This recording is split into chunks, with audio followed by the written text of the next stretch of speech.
From the PEP Radio Newsroom, this is the daily news for March 18th, 2026. These are the stories we are reporting at this hour. U.S. President Donald Trump fumed in a post Tuesday. We do not need the help of anyone to break Iran's grip on the Strait of Hormuz.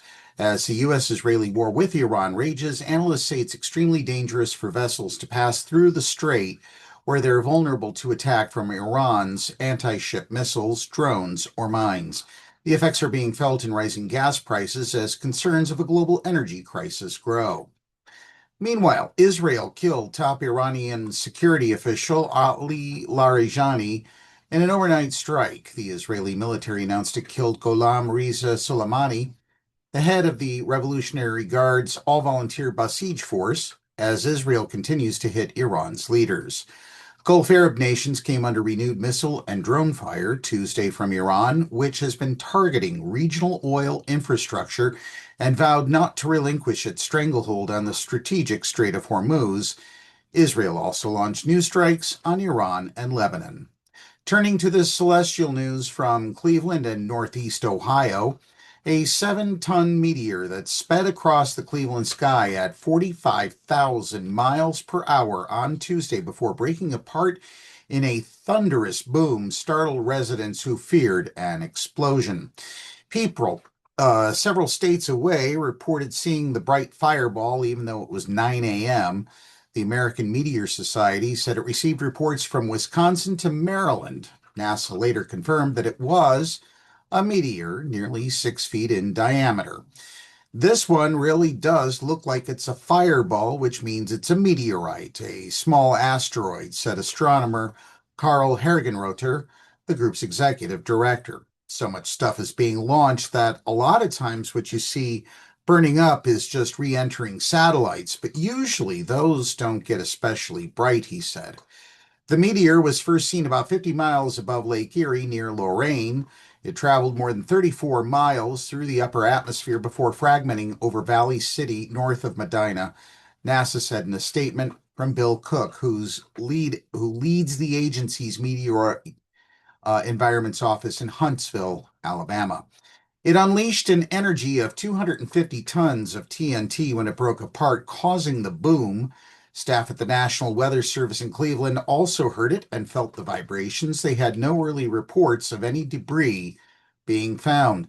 There could be some small fragments, but a lot of it would have burned up in the atmosphere, National Weather Service meteorologist Brian Mitchell said. Meanwhile, we have this news from the U.S. Supreme Court. Supreme Court Chief Justice John Roberts warned Tuesday that personal criticism of federal judges is dangerous and it's got to stop. 2 days after President Donald Trump called a federal judge who ruled against the administration, quote, wacky, nasty, crooked, and totally out of control, end quote. The judge said the same thing about Trump. As he has done before, Roberts was careful not to single out Trump or anyone else, insisting that the attacks on judges are not just any one political perspective. Criticism of judicial opinions comes with a territory and can be healthy, Roberts said in remarks at Rice University's Baker Institute for Public Policy in Houston. But it's different when the criticism moves away from legal analysis. Personally directed hostility is dangerous and it's got to stop, Roberts said.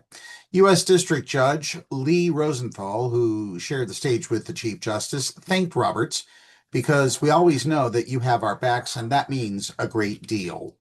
And finally, we have this news from Pennsylvania. The first phase of redeveloping a historic trolley trail connecting two central Pennsylvania communities is closer to starting.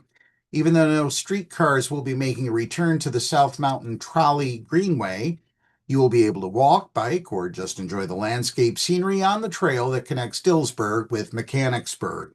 The Cumberland Valley Rails to Trails Council announced Tuesday that Mechanicsburg-based Wilson Consulting Group was awarded the engineering contract for the first segment of the project, which officials said is an important step.